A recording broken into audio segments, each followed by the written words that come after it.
Coming up next on Passion Struck. Here is a real MFer, a top shelf grade A son of a bitch that will let you ruin your whole week if you let it run the show.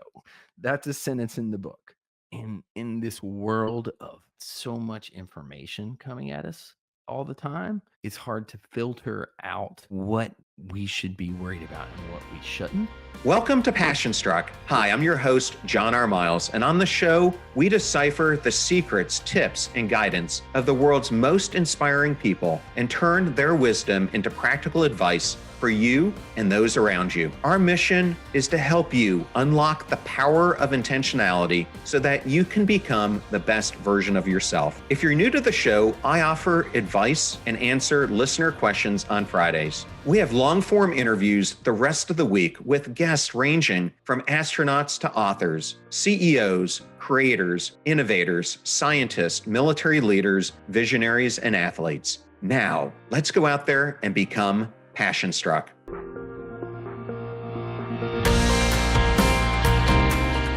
I am so absolutely honored today to have Randy Blythe on Passion Struck. Welcome, Randy. Hi, how are you doing, man? Good to see you, John. When your publicist reached out to me, I have to say I was a little bit taken aback. I've loved your music for a long time, but really didn't know the man behind it. And I think once we see the people behind groups we love, creators that we've seen over the years, it's really a privilege to bring those stories to light. So I'm really glad we get to do this today.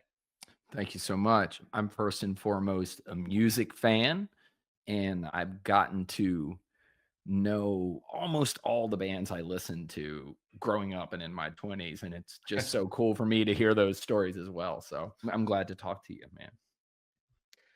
Well, you and I are about the same exact age. I grew up in Pennsylvania, just across the Mason-Dixon line in York, PA, and you grew up in Richmond, Virginia.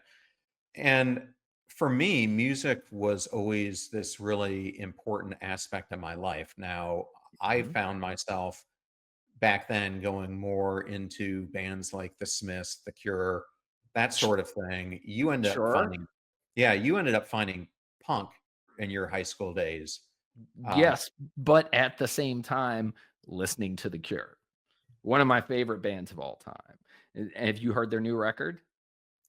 Man, I think it's one of the best ones they've ever put out. And this last concert tour, they're better now than they were in the mid 90s. Oh, see, I've never seen them, but I waited for their new record to come out. I heard the first two singles, I had it pre-ordered, and then I waited until the night it came out, and I got in my truck and I drove down this back road and listened to the whole record in its entirety, and it was just a magic moment. I did definitely become deeply involved in the punk rock scene, but at the same time listening to The Cure. The Smiths came later. My best friend from middle school loved them, and when we graduated high school, he actually gave me the Smiths greatest hits compilation, the orange one. I think Louder Than Bombs is a joke because I was like, the Smiths sucks.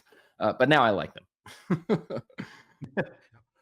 I remember hearing the Cure song Push for the first time. And ever since that, it's always been one of my favorite, just that long intro into it. And I always wanted to ask him, could I use it for my podcast? Because I love it so much.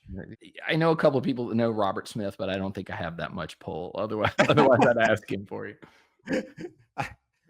I found it interesting as I was reading your book that we're going to talk today about, which is your new one, Just Beyond the Light, that your upbringing and mine in many ways were similar. Growing up, I always felt like I was a nerd. I was an introvert who loved books, loved diving into new ideas, was constantly asking questions. But in a way, I always felt like I didn't fit in. And I felt like I was an outsider. And that feeling like I was an outsider really impacted my confidence when I was younger. Did you ever feel any of those sensations? 100%, and I do to this day sometimes. I still feel like a space alien at times. Like yourself, I was a very nerdy child. I had a very deep love of books. I was not a sports guy. I come from a really small town where, if you were anything like you played football, and I just sucked at that. So I wasn't interested in football, and just I suppose the normal regular high school teenage things. And I found myself gravitating more towards definitely books and Stranger Things. And I felt like an outsider and was treated as such at times. It's like, you're a nerd because your social groups when you're young, kids are trying to find their place. And I really couldn't find a place. I just knew it was weird. And that's where when I was really young, I tried to fit in for a little while, but it just didn't work. I just couldn't. I was like a square peg trying to go into a round hole. And I didn't understand why someone would be mean to me because I enjoyed reading books, or they're like, "You're a nerd." I'm like, "But that means I'm smart. Isn't that the goal to not be an idiot?" This did definitely lead to a feeling of sort of separation from my peers. And when I discovered punk rock music, and that's when I first started feeling, oh, someone else understands me there. Because by the time I had given up trying to fit in, I started to become mad because I was like, I just can't fit in, and people are judging me. So I was like angry. I was angry about this.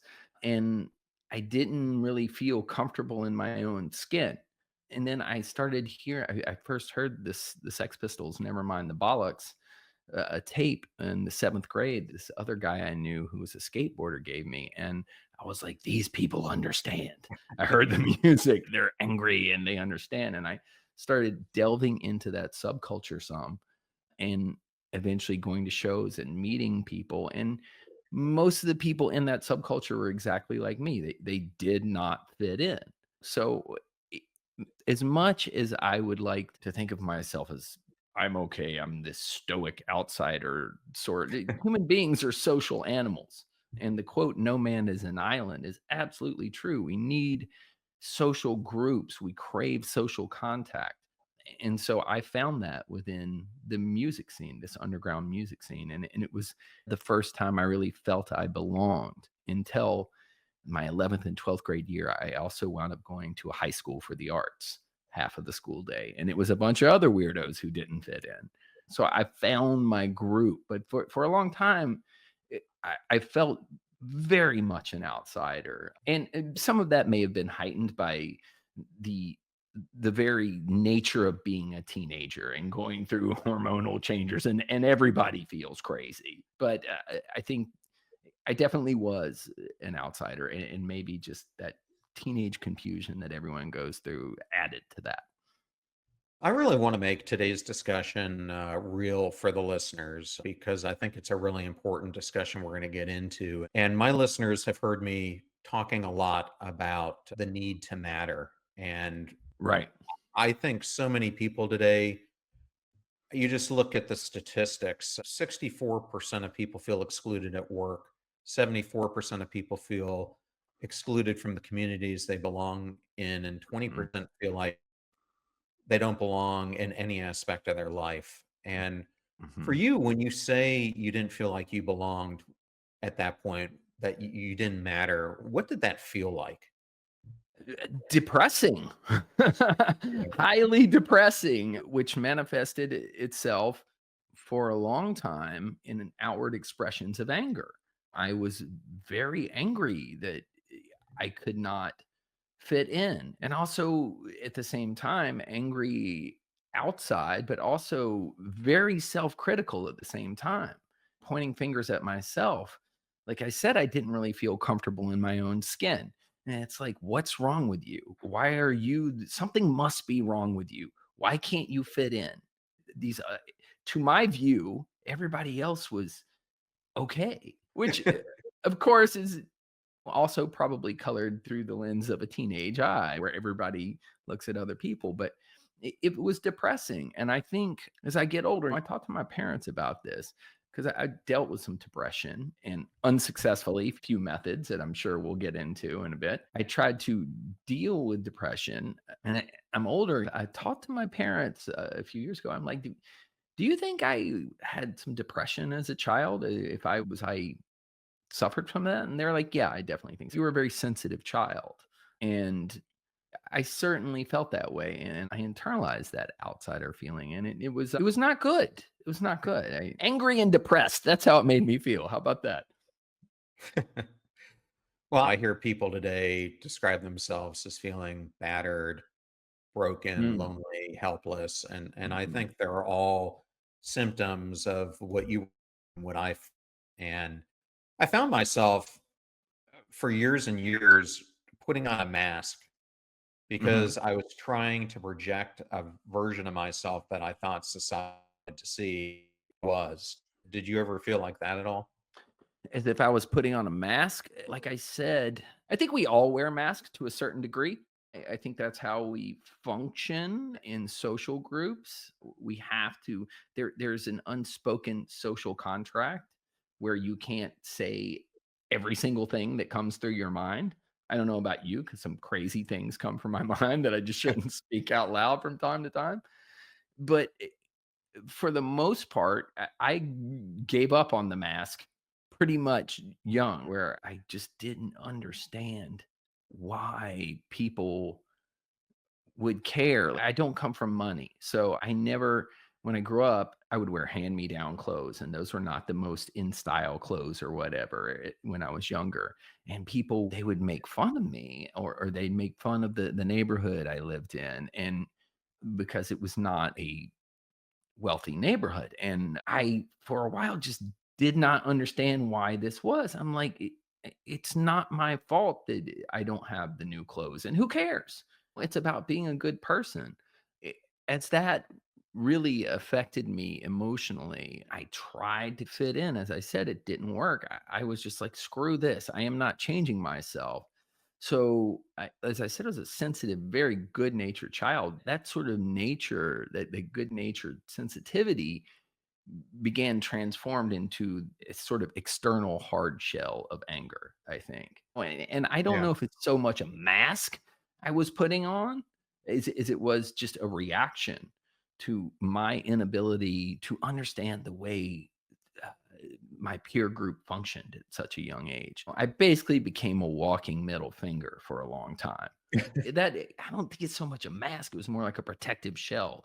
And that's not sustainable either, though, after a while, because you grow up, Right. and who wants to hang around the constantly angry guy? That's not cool. You don't get a lot of, oh, he's always mad. Let's invite him to the party. That doesn't work either. So now I didn't really, past a certain, like right around like sixth grade, I just gave up. I was like, these people don't like me. I can't get a girlfriend like everyone else. They make fun of my clothes. They think I'm weird because I read books, which I thought was asinine even then. I even had teachers make fun of the way I read. And I was like, just screw these people then. And just started externalizing that anger. And that's why the punk rock scene so appealed to me, because it was, most of the lyrics were political or societal, based around social issues at the time. And I can transfer that anger in a righteous way to what I view as valid or just causes, things you should be mad about. My aspirations of what I would become, and my sister got it too. I think my youngest sibling got it to a much lesser extent, but I always Mhm, felt like I was held to these expectations. And for me, that's what caused me to pretend in many ways. And really, mm, because I didn't fit in, because I felt this enormous amount of pressure, alcohol became the thing that made me feel normal. And mm. and I remember I first really discovered it when I was about 14 years old. And it was my way that, as you were saying, I felt comfortable talking to girls. I felt more comfortable being in social circles. For you, was it the same gateway? Yeah, yes, and I think it was a combination of things, because I came a little bit later to drinking than you did. I drank and did drugs pretty heroically for 22 years, right? I mean, Olympic level drinking, especially for a skinny dude like myself. I could put away a case of beer a day, no problem, along with shots and whatever else I managed to shovel down my gullet because I was a garbage can. Right at about my senior year in high school, a couple of things happened. I got my first real serious girlfriend, and she was an extremely pretty girl, and everybody was all of a sudden very confused. They're like, "How did you get that? How did you pull that off?" And I'm like, "She's an artist." We're talking about The Cure. She and I listened to The Cure together. So I got my first real girlfriend. I'm going to this art school. I'm becoming more and more involved in this sort of underground music culture, and I'm finding my people. But at the same time, during that same time, I started doing some drinking on the weekends with some friends of mine who we used to party in their garage.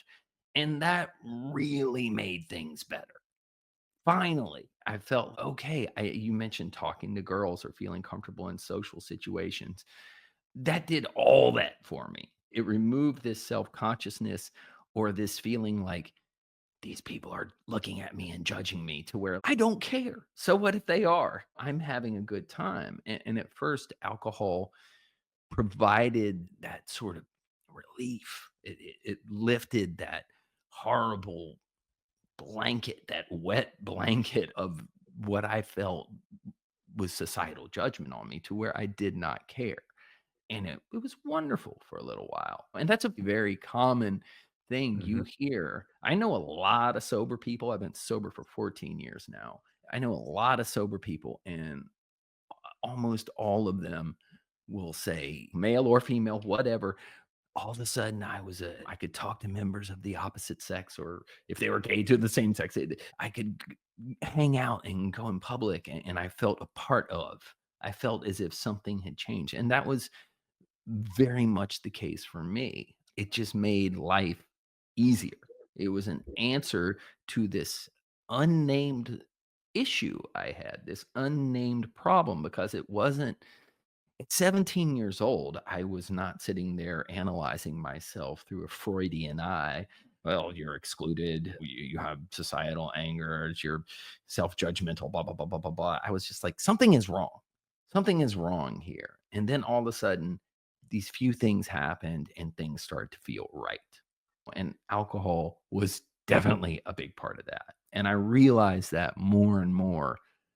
uh, the more I stay sober, the longer I stay sober, I look back at my earliest drinking and I realize it was fairly abnormal even for like people go to college and they drink some or they drink a little bit in high school. Mine was a bit more intense. And I'm realizing that and seeing the signs now only with the benefit of hindsight. I want to get into that in a little bit, but I wanted to go somewhere else first. So I told you I was a fan of your music, and I Right. thought I would tell you the path to discovering it because I told you that I was really into new wave, Sure. alternative type of music. But when I was maybe 15 and a half, I was working at a supermarket called Giant. Not sure if you have them in Virginia or not. I've seen But them. I've seen them, but I don't think we have them in Virginia. well, I am still this young kid, and I've always had this strong work ethic, but I had worked my way from bagger to working a cash register to being a produce manager. And then the Mhm. store manager says, I need someone to manage the truck crew.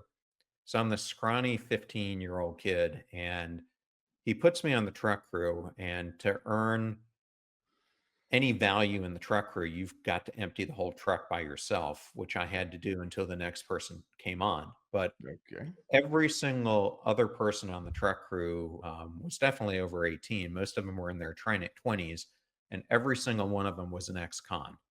And they all loved to blare Metallica, Megadeth, all Right. these heavy metal bands. And that became my introduction not only to heavy metal, but they all came to me with a proposition when I was that age that, hey, do you want to become popular? We've got a great way to make it happen. We can buy you alcohol and you can be the provider to all the high schools in the area. So I Ah, started a sub business off of being on this truck crew a where I would recreational introduce. beverage distribution manager. That's you. That was me, man, and it forever changed my relationship with alcohol. I bet it did. I was a recreational pharmaceutical salesman myself for a little bit.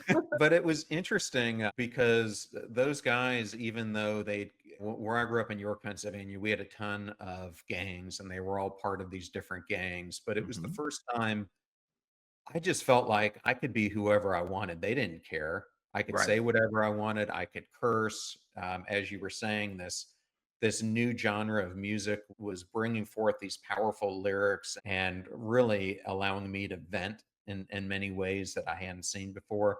So it was a right, really introduction. It was a real interesting introduction into me starting to get this foundation of becoming who I was meant to be, so to right. speak. Through And miscreants and criminals, they brought you to this world. yes. Me too. So in your early years of being in the band and being out on tour, what was that like for you? I mean, I've talked to some people who have been in the industry who tell me it's almost like they lose track of the city that they're in. I understand you really like to get into the history of the different locations you go into, but Absolutely. what was it like being on tour? Well, in the beginning, we were booking our own tours. We weren't traveling around on a tour bus or anything. We were in a series of constantly breaking down Cono line vans. I mean, we've literally changed the transmission in a van in a Walmart parking lot before. Crazy stuff. And we were playing mostly like VFW halls or people's basements, punk rock squats, things like that, and hoping for maybe enough gas money to get down the road and maybe a plate of spaghetti to eat for dinner and someone's floor to sleep on. That's what we'd say. Hey, who on stage? Can anyone give us a place to stay tonight? Because there was no money for a hotel or anything. At that time, it was very exciting because you're doing this not certainly not for any hope of monetary compensation whatsoever. It's for the love of playing music. It's for this thing you want to express yourself. That's how this was a manner I had found by loosely call it singing, by singing in this band. It was a manner of me expressing myself and surprise after a while for the first time in my life, people I didn't even know started to enjoy the manner in which I was expressing myself artistically. So it was very gratifying, but it was also a very big adventure in those early days because, like I said, we're not exactly making any money. It was just like we're going to go out and wow, I get to go to Chicago and see what Chicago is. That was about the furthest we made it before we eventually wound up going in tour van. I mean, in tour buses eventually, and we wound up going to California and so forth. So it was very exciting, but it's also a great place to really develop and hone a taste for alcohol and other substances because you're not beholden to getting up in the office. And if you are drunk on stage, that was expected. That's the norm. So you could get away with things that people at a normal job simply could not get away with. Right. I mean, alcohol is my one true love. I managed to never get strung out on drugs. But I do not know how because I get a ton of them. But I used to stand on stage and be like, "Who's got the drugs? Who's got the pills?" And like magic, people would come up and hand me drugs. And that's not something you can do in a normal job. If you were going to go into your job at a law firm, you can't just stand up on the desk and be like, "All right, I want some cocaine." And who's got it? You'd be fired immediately. HR would come in with a security guard and carry you out. So live existing in that sort of environment was a great place to develop my alcoholism. And it was a lot of fun at first until it wasn't. Yeah, and I want to go there in a second, but I wanted to talk to you about creativity Mhm. because as I was Absolutely. reading the book, You describe creative energy. Your words were lingering in places where great artists have struggled to bring their genius to life. How has this belief shaped your own process? And how do you think the art that we create can truly transcend our deaths? I mean, the part I'm talking about, as I said, you mentioned, I look at the history of where I'm going and so forth, and I really love going on tour. I love going to go see where writers lived when they were back in their early days of their career. For instance, Ernest Hemingway, a huge fan, very obsessed with his sort of lost generation period when he lived in Paris with Fitzgerald and Gertrude Stein and all that stuff. So I'll go to Paris and I will walk the left bank and I will go have a coffee in the Dome or the Select, all the cafes where he wrote, and I'll go see where he lived. And or I've been in Santiago in Chile, and I will go to La Chascona, which is Pablo Neruda's house in outside Santiago, one of his residences, and go through there and just look at the environment in which he created, in which he wrote. And or one of my favorite, like more modern authors, this guy Pat Conroy, who's a masterful storyteller from Beaufort, South Carolina. I will go down there and walk through Beaufort, South Carolina, and look up where he lived when he was a young school teacher there and was working on his first books, his beginning of his life as an author. And I will just look at these places and examine them and see the environment, or at least an echo of the environment that they existed in this place that brought forth this creativity from them. And I'll look and I'll examine it. And I get this feeling like, oh, I understand why they would write about this, why this place was so critical to them expressing themselves. And it's just like a personal belief of mine that I think that sort of creative energy may linger. Maybe it's wistful thinking. I don't know. But I love to go and see these places and immerse myself in these places. And in my town in Richmond, Virginia, Edgar Allan Poe got his start there. So I've been to where he had his first job at a newspaper, and been to where his house was when he grew up, and just sat around and thought about, wow, this place produced this person. And I'm thinking very much about the environment that they were in. And I look at what is there now. And then I think about my own environment. And I think, what is it about wherever I am right now that makes me want to create? And I think that that sort of energy maybe one day will linger from me. Hopefully, Yeah. some young kid will be cruising through the alleyways in Richmond, Virginia, and they'll be like, "Oh, one that dude Randy from Lamb of God, he used to walk through this alleyway." Because I did all of them. Any alleyway you walk through in the fan, that's me. And maybe this is where he came up with this idea for this song. It's just something I really enjoy, going to go see where artists work. I don't know if that answered your question. It did, and I find the same thing. It's always interesting me to see the backstories of where authors write or where the Beatles recorded their album or other bands. Like Oh, I was sure. recently watching the story of Fleetwood Mac making Rumors and how that Yeah. all came together. And Yeah. then how when they did Tusk, the alcohol and drugs were tearing them apart, Yes. along with all their relationship issues that they had in that band. But Yeah. it's interesting to see the backstories because it's those backstories that so much influence a creative loop that you either produce shit or you produce some of the greatest things that have ever been written. Yeah, and you're talking about the Beatles. Not the biggest Beatles fan, but I've been to Maida Vale Studios to do like the what became the inheritance of the Peel sessions. John Peel is a producer there who used to have his own radio show, very influential in spreading new music in England. But we were in there, and his producer, the guy who inherited the Peel show, was showing, he's like, "See this 2-inch tape?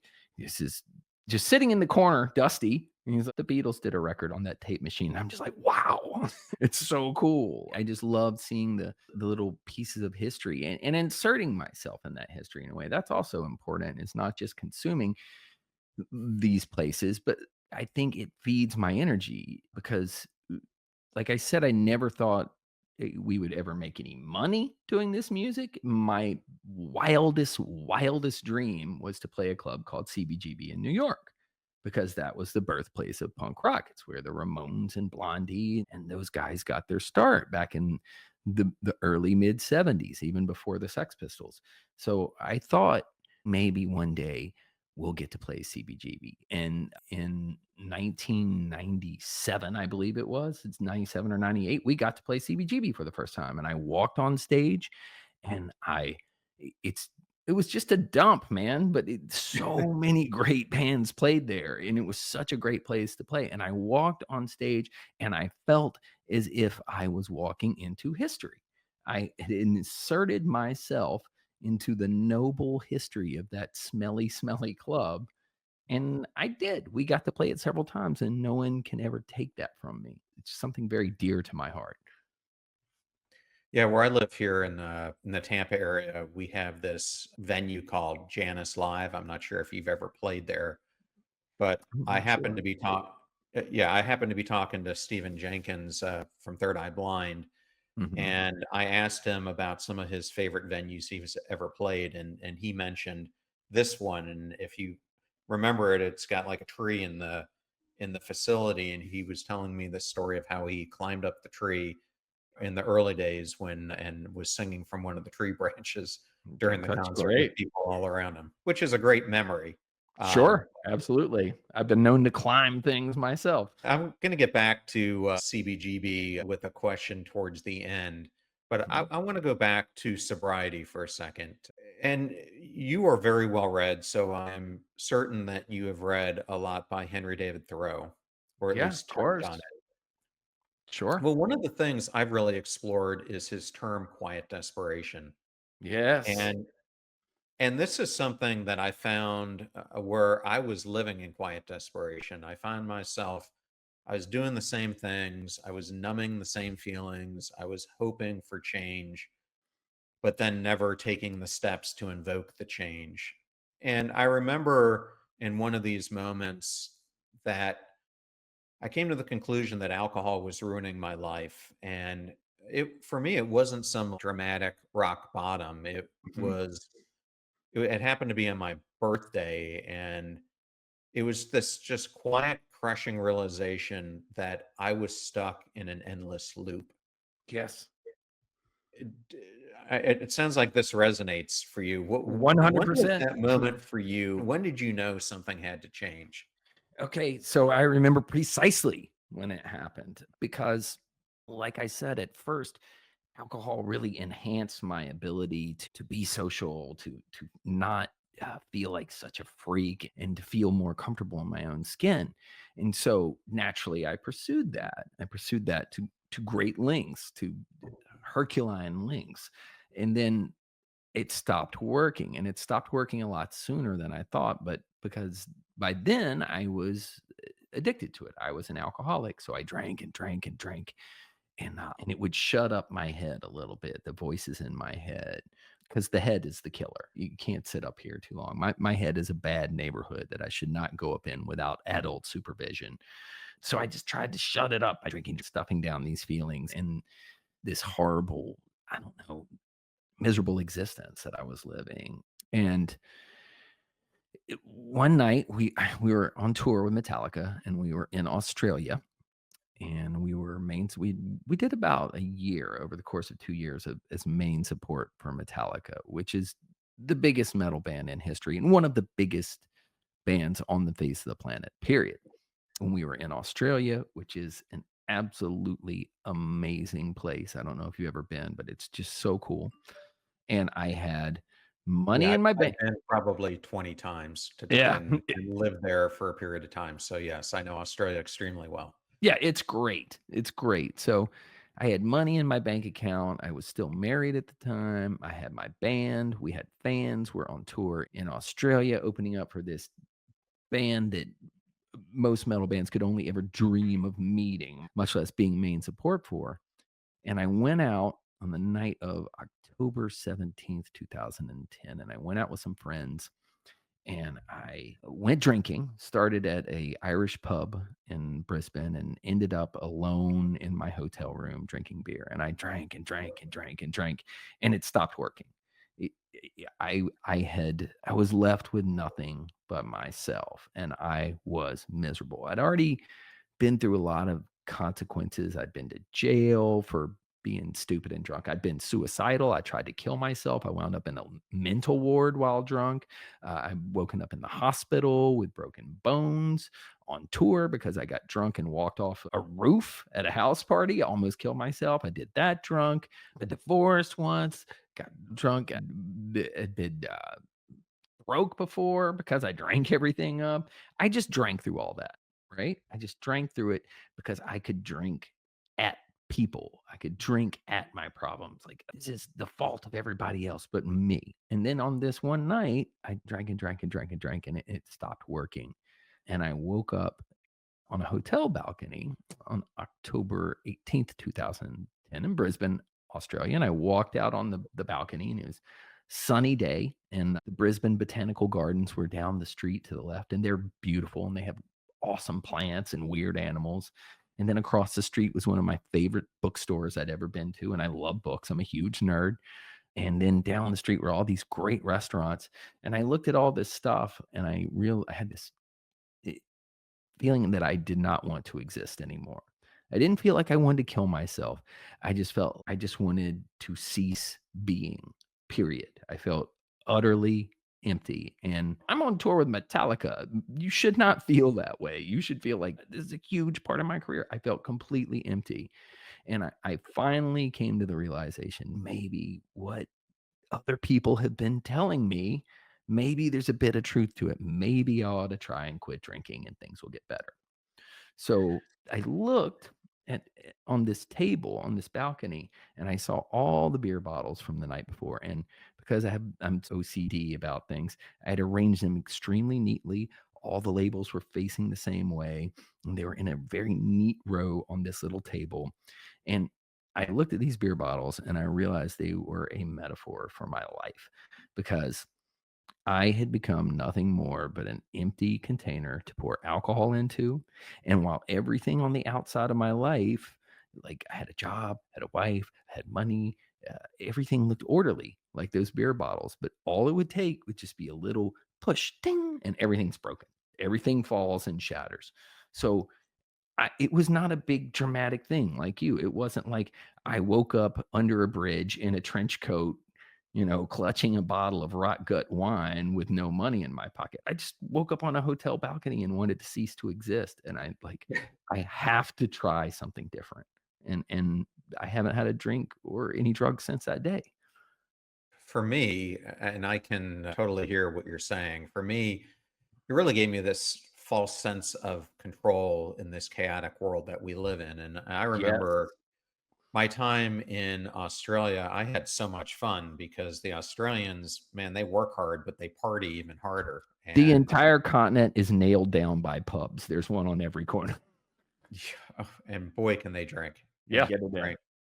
The only people who sometimes I think drink more than them are the Japanese, and you don't think about it, but in their culture, they try to get you so drunk during their 10-hour long dinners, and that's when they try to go for the jugular of getting what they want out of you. Yeah, sure. If you're a gaijin, you're over there doing business. But that's interesting, that the relationship of alcohol in the Japanese corporate culture, because you'll be in Tokyo or Osaka on a weeknight, and you'll see these businessmen in these suits just completely trashed, unable to walk. And it is my understanding that within that, what they call the salary man culture, if the boss says we're going out drinking, then you are expected to go out to drink with the boss. And they get it in. They get it in. And I think they have a different view of the state of intoxication as well, because I've heard that from several different places. If you're drunk and the boss makes you come out and drink with you, and you say or do something rude or embarrassing, it's not talked about the next day. Oh, he was drunk. That's okay. So it's like a pressure valve, I think. There's tightly constrained social roles. So there's many beautiful things about Japanese culture, and I don't know if you've been there as well, but it's one of my favorite Yeah. places on earth. But they have a saying, "The nail that sticks up gets hammered down." I don't think I'd make it too long as a native Japanese guy. I've been there a bunch too, not quite as many times as I've been to Australia. I've actually been to India more than I've been to either one of those 2 countries, so Ah, wow. That's beautiful country as well, man. We've been there 2 or 3 times now. Crazy shows there for us. what I found with alcohol that was so profound is that it dulled the edges for me, but it also dulled me. How did you go from, like, numbing the chaos to finding meaning in it? Well, that's the thing. It's trying to numb the chaos. It was I keep on talking about the voices in my head. I'm not schizophrenic. It's not literally like I had someone saying this or that or the other. I'm just speaking of the constant state of emotional agitation within me and upset at the fact that the world continued to behave in a manner that I did not see as acceptable. So I would drink to numb that. But it was also numbing and dumbing me. And I got away with that for a long time also because I believed in the cultural myth of the alcoholic slash addict writer slash musician slash artist. That's a great cultural myth. And some of my favorite writers were these masculine dudes like Hemingway and Hunter S. Thompson and Bukowski, like every other angst riddled 20-year-old male or whatever. I love these writers and I still do. So I did all the things that these great writers did. Like I drank and I did a respectable amount of womanizing and I even got in some fist fights from time to time. I did all the stuff that those great writers were doing except for the writing part. Right? I'm practicing to become an artist. So I bought into that cultural mythos of the damaged artist, the alcoholic artist. And it's certainly that's a fear, I think, amongst musicians, writers, artists of all sorts that become alcoholics or drug addicts that when they stop doing whatever their preferred poison is, their creative abilities will abandon them. I have found it's complete nonsense. In fact, my I did not become a published author until I became sober. I talked a lot about writing a book one day when I was drinking, but it wasn't until I stripped away that poison I was putting in my brain that I was able to exert myself creatively long enough to complete a book. And it's, as you well know, it's not an easy task writing a book. So I think for me, I didn't have much choice but to jump into the chaos as a sober person because I realized when I woke up on that day in Australia that I'm going to die if I keep doing this. It's going to kill me because I did not drink just a little bit. I drank a lot and I had tried to quit drinking while at home a few times and it didn't work. I would not drink, but still take drugs of some sort to level out until I could go back on tour and get drunk again. So I'm on tour in Australia with Metallica, and I have this moment, and I'm like, I have to stop, and I have to stop now. It cannot wait anymore. I cannot push this to the side anymore. And my first day sober, I woke up and had this sort of realization that I had to at least try, and there were some sober guys on the tour from Metallica's crew, including James Hetfield, the guitar player. So I went, I didn't drink until I got to the show that evening, and I'm like, "Please help me. Please, I don't know what I'm doing. I'm losing my mind." And there were actually 3 of us got sober on that tour, 3 or 4 of us from me and some of Metallica's crew. So there was these group of dudes who were sober. And I'm like, please help me. Please help me. I know you guys quit drinking, please. And they're like, just breathe, dude, and talk to me and calm me down and told me I could do it and gave me some advice. And so I walked on stage that night with a banging hangover um, on stage in front of 14,000 people. And luckily I had long hair still then because it was in my face because I was weeping uncontrollably on stage in front of 14,000 screaming Australians. And I was just like, my life. And then luckily I'm not Pavarotti. I scream for a living. So it's screaming out these lyrics in front of 14,000 people, just crying for the whole 45 minutes I was on stage with my hair in my face. And nobody noticed. I got through it. But that was my first day sober. That was my first day Wow. sober.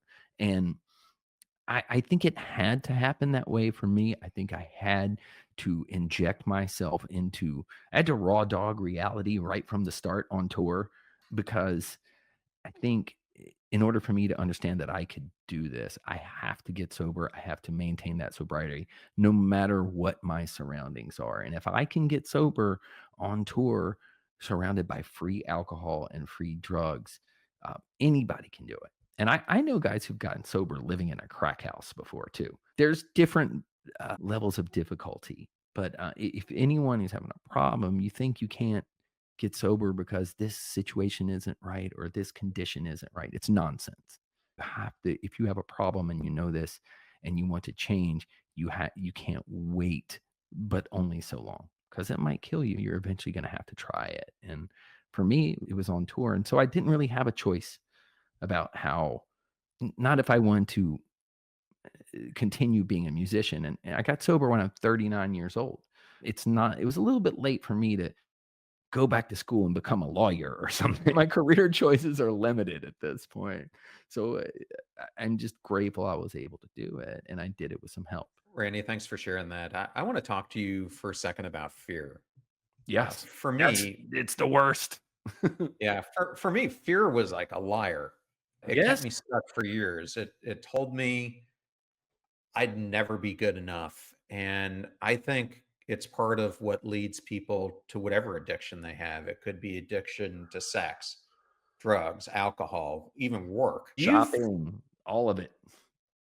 Do you think fear is at the heart of why so many of us feel like we don't matter? Absolutely. 100%. Fear. Can I cuss on this? I'm trying not to be vulgar. It, I mean, you can. I won't. Let's just say I believe there's a sentence in the book, right? Since I am here to talk about my book in a way, there's a sentence in the book and it's about fear. And it talks about how fear there's a whole thing about different fears that I have faced. So fear is a real MFer, a top shelf grade A son of a bitch that will let you ruin your whole week if you let it run the show. That's a sentence in the book. And I think in this world of so much information coming at us all the time, it's hard to filter out what we should be worried about and what we shouldn't, I think, in one way. And I think that's apparent in the rising level of anxiety in young people as well. But it's affecting people our age, definitely. I feel it myself. There's so much information and there's this 24/7 news cycle, and much of it is horrible and much of it is bad. And there's just conflict and natural disasters and political instability and warfare. And it's just like this constant bad. And it causes this automatic sort of reaction in our nervous system. The limbic system starts working up and you start internalizing these things and feeling them. And after a while, it becomes, this constant grinding state of low level anxiety, I think. And I think once something has passed, a danger or whatever, something that you should be afraid of, let's say a crocodile attacks you or something, once that danger is passed, on, the adrenaline dumps down and you move forward.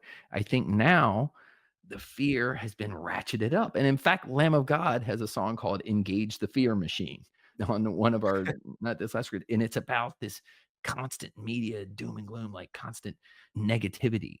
And it is true that there are bad things happening in the world at all times. There is no doubt about it. And right now, I'm experiencing quite a bit of anxiety and fear for friends of mine in Los Angeles because we're recording this while Los Angeles is on fire.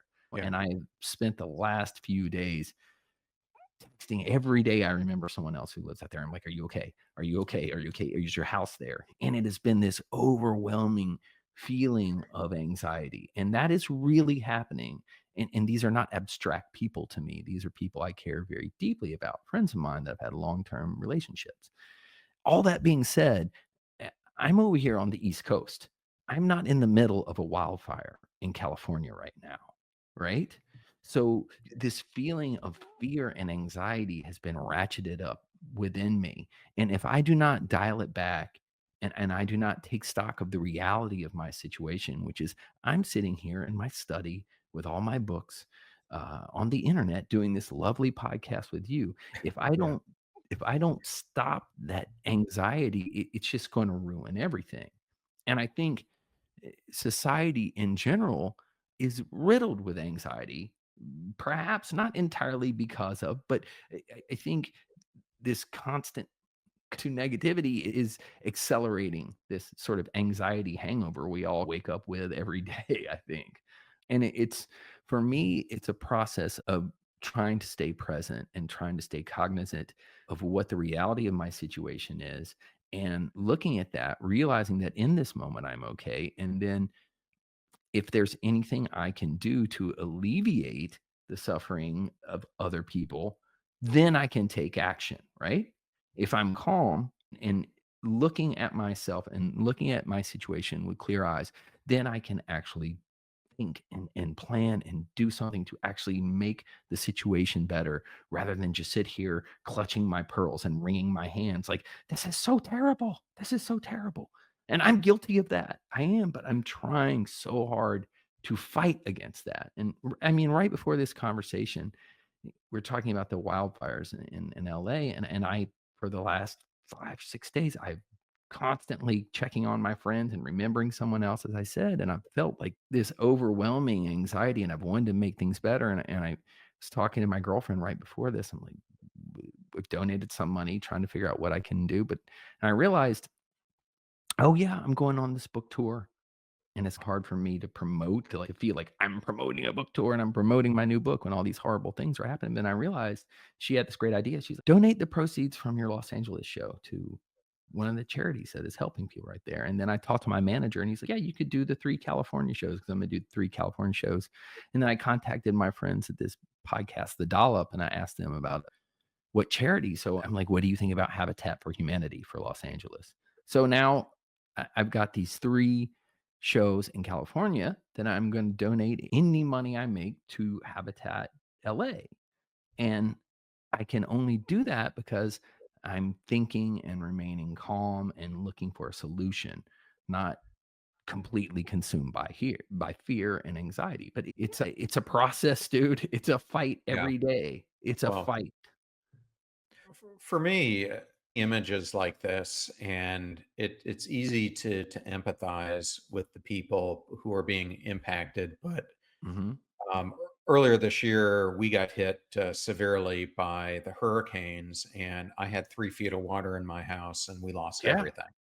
Yeah. And so it was the first time in my life that, I mean, I can honestly feel what these people are going through. I Mhm. heard about an Olympics athlete who lost 5 of their gold medals.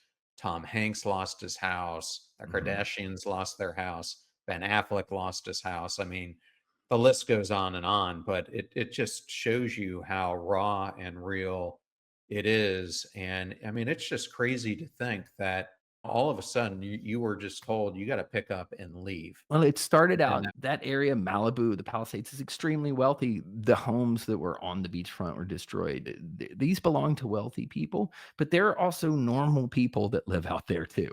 And there are working class people who were displaced. It's not just movie stars and so forth. And I think that's something that is a bit of a misconception. I have friends who live all around there, and luckily, none of my friends have lost their house, but they've had to evacuate. I have friend who's on tour right now as a comedian and his house is under fire watch. It's like, okay, I hope my home is still there when I get back. And this is a working class comedian. He's not a bazillionaire or a rich guy. yeah. It's heartbreaking. And no, I'm sorry to hear about your house. I am from a coastal area myself. I grew up in Tidewater, Virginia, and Cape Fear, North Carolina, and hurricanes come.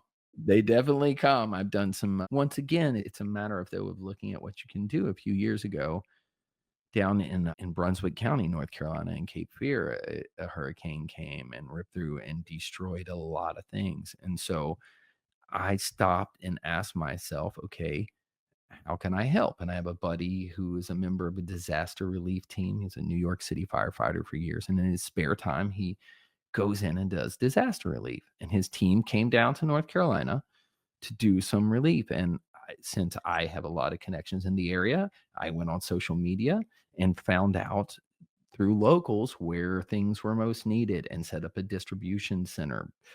Because the Red Cross is a great organization, but there's a lot of bureaucracy, a lot of red tape. It's very slow moving. And my buddy, he's a former Marine, New York firefighter. He has no time for all that. It's time like get supplies to people. So I went and used my connections in the area to set up the stuff. And then the next thing you know, we're in a flooded out trailer park delivering emergency relief. Boom, like that.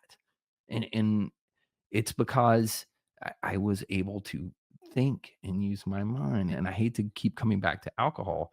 When I'm numbing myself from the chaos and the bad things in the world or whatever by just pouring alcohol and doing drugs and because I don't like the way it is, I am combat ineffective. I cannot do anything. And it's not always fun trying to figure out a solution to these issues or at least a way to help or try to make the world a better place. But for me, I have to have a clear head. I have to be able to face things, the good, the bad, and the ugly, without that sort of substance filter over. Otherwise, I can't do anything.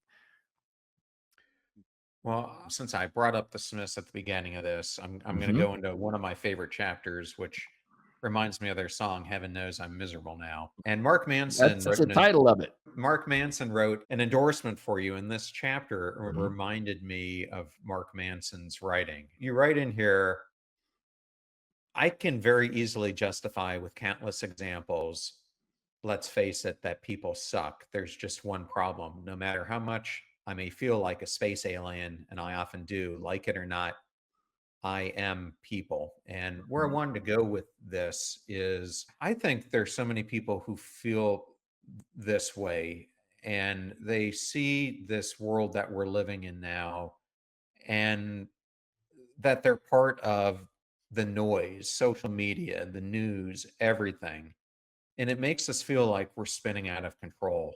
Yeah. How do you find meaning and balance in all the chaos? Man, for one thing, it starts with how I start my day. I wake up, right?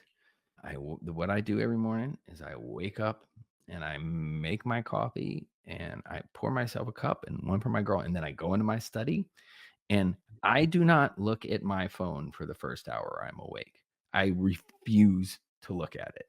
Absolutely. And it doesn't stay in the same room with me either. It stays in a different room when I wake up and I don't have to look at it, use it as an alarm or anything. I do not touch it for at least an hour after I wake up. So I wake up and I read some meaningful literature, whether it be philosophy or an inspirational memoir or something. I'm not just waking up and reading nonsense. Normally, I like to read a bit of Stoic philosophy, whether it be Epictetus or Marcus Aurelius or Seneca, and then I journal a little bit and I start off the day intentionally, no matter what is going on in my life, by placing myself firmly in reality and not looking at all this chaos that's coming at me through this screen, through this digital world. Because if I do that, if I wake up and immediately check the news or check social media, then I have started off my first few moments of consciousness at the mercy of the dictates of others. I have not decided what I'm going to think about, what I'm going to work on today, how I would, at the very least, like to attempt to approach the issues that are going to face me this day.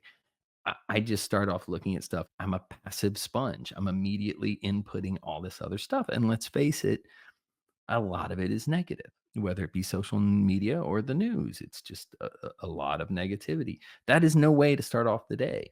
I will be an ineffective human being because I'm starting off the day consumed by anxiety. Then what I'm trying to do throughout the day is remind myself that I'm just one person, I'm just one human being, and I can only use the tools I have at my disposal to try and make myself calm, to make my improve my life, and hopefully in doing that, make the world a better place. For me, my tools, I'm an artist, right? This is the one question I hope people will take away while they're reading this book. They will look at this book and ask themselves, what am I? That's a very broad question. What am I? The meaning of life, the universe, and everything. But what is my function? What am I most effective at doing at? What are my tools at my disposal I can use to improve my life and make the world a better place? And for me, at 53 years old, it's a little late to become a doctor or a scientist or any of that stuff. I'm a writer, a musician, and a photographer. I'm an artist, as bizarre as it is to me to this day. I'm a professional artist. So I'm looking at what I do that day and trying to create art that matters and that can be of service to others because it feels better to me. It just does. It's primarily a mode of expressing myself, admittedly. That's why I was drawn to this life, even when it was not profitable, no guarantee of monetary compensation or whatever. But I felt as if expressing myself through any of these three things, it's what I'm supposed to be doing. And now that I am lucky enough through a combination of luck and perseverance and hard work, I'm lucky enough to make my living this way. I, like I said, I'm not a doctor, I'm not curing cancer or whatever, but I can use these tools at my disposal to try and improve things. And I find fulfillment and purpose in that. And sometimes I still question myself or I beat up on myself. I'm like, you're not really doing anything. You're just a stupid heavy metal singer. That's all you're doing with your life. And it feels meaningless. But then every now and then I will meet a fan who will tell me, Your music saved me, man. I was going to kill myself, but this song you wrote kept me going." And I'm like, yes, I did it. I made a difference. And I remember how music made me feel as we talked at the beginning of this conversation, how I felt so different and outside and alone. And then I first heard this music, this punk rock music, this Sex Pistols. I'm like, these people understand. Finally, someone understands. And when I get told this by these fans that and I've been told so many times how our music or a book I wrote or even my photography has truly helped people get through difficult times. It is by far the most rewarding part of what I do. It's nice to make a living, it is true, but having someone tell you that you made a real impact in your life, in their life, it's supremely gratifying to me and it provides me what I feel like a sense of purpose. And I think we're talking about how people feel lost and as if they don't matter. It- Not everybody is supposed to be an artist. Not everybody's supposed to be in a heavy metal band, but everybody has something that they can do to help others. And I have found that at least trying to structure my life around beyond paying the basic bills, around allowing enough room for me to be of service to other people in other ways has provided me with fulfillment and a sense of purpose that chasing money or success or notoriety has never provided, ever. And I think anyone can be of service to others. They just have to look around. They have to look around their own neighborhood and see what can I do to make this place better or who can I help? Even if just by walking over and talking to someone like old people, man, old people are lonely. If you are able to go and go to an old person's home and volunteer and talk to old people who are spending the last of their lives alone, you may A, learn something from these people. There's a lot of wisdom, and B, you will be being of service, and that costs nothing. It costs nothing to you to engage with this other human being on a person to person level.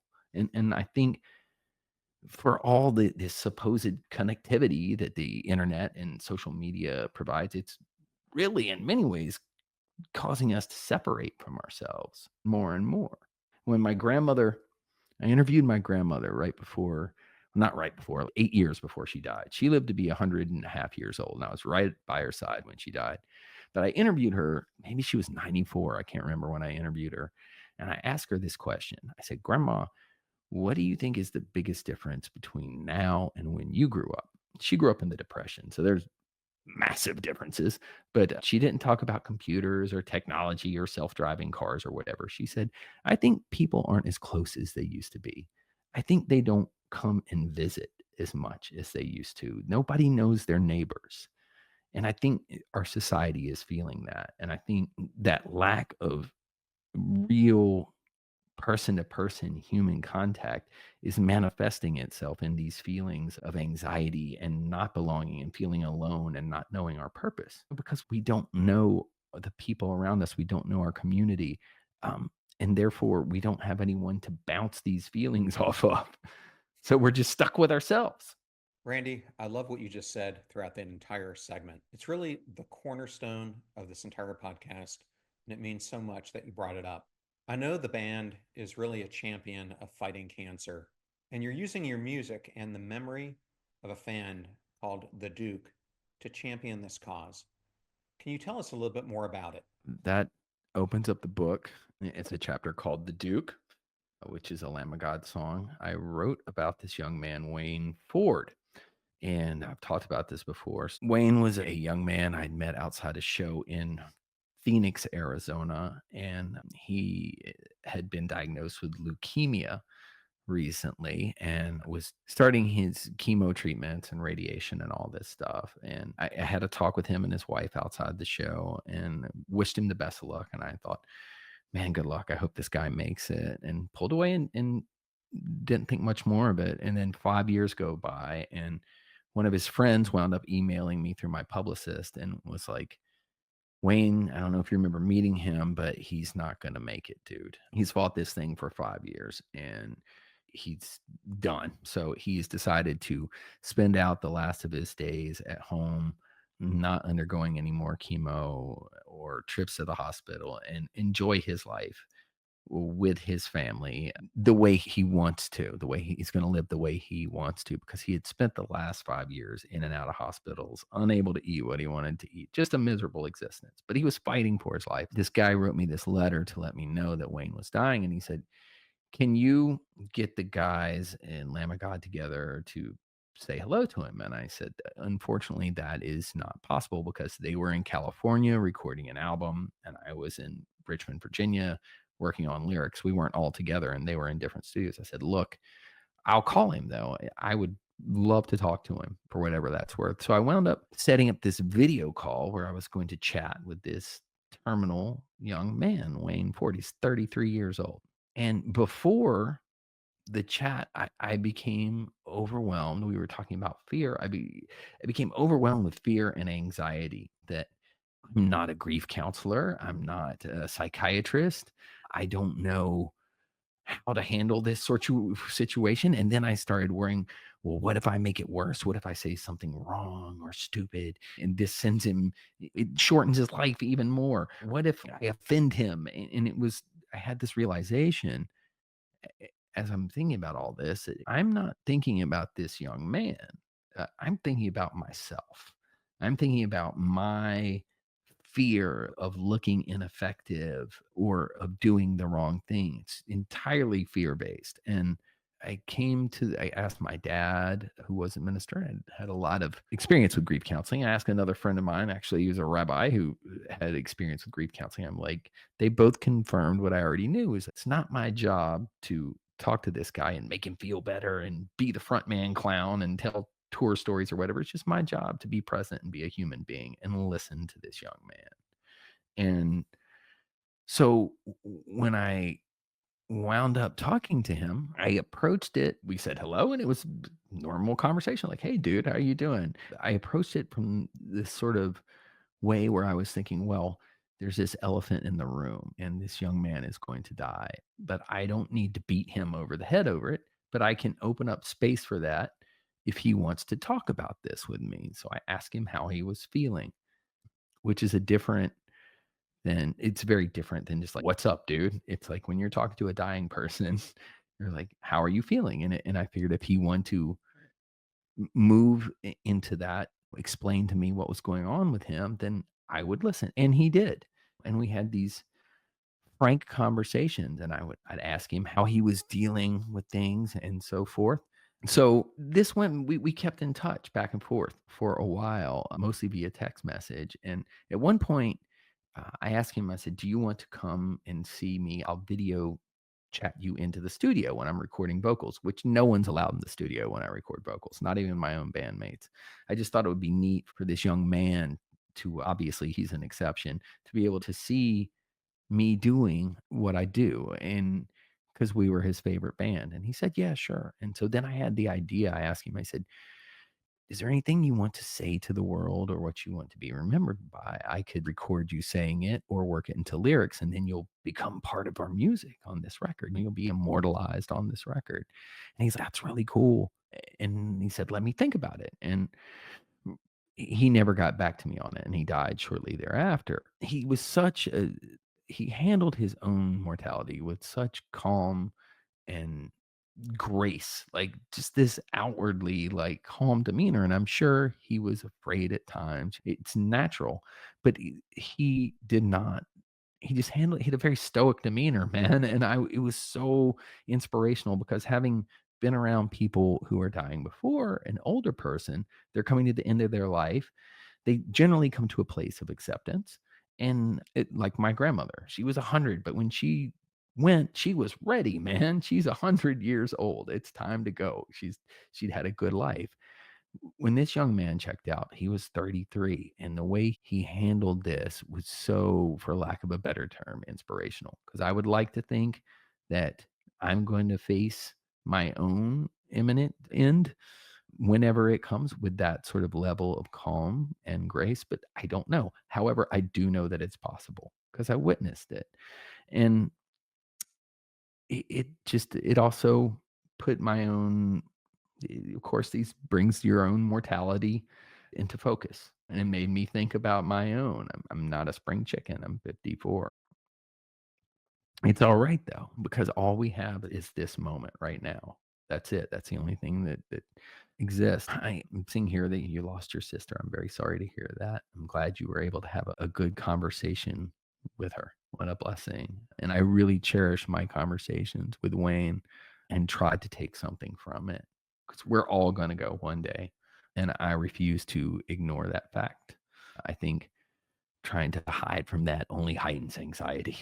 I'm trying to come to a place of acceptance and make the most of the time that I have.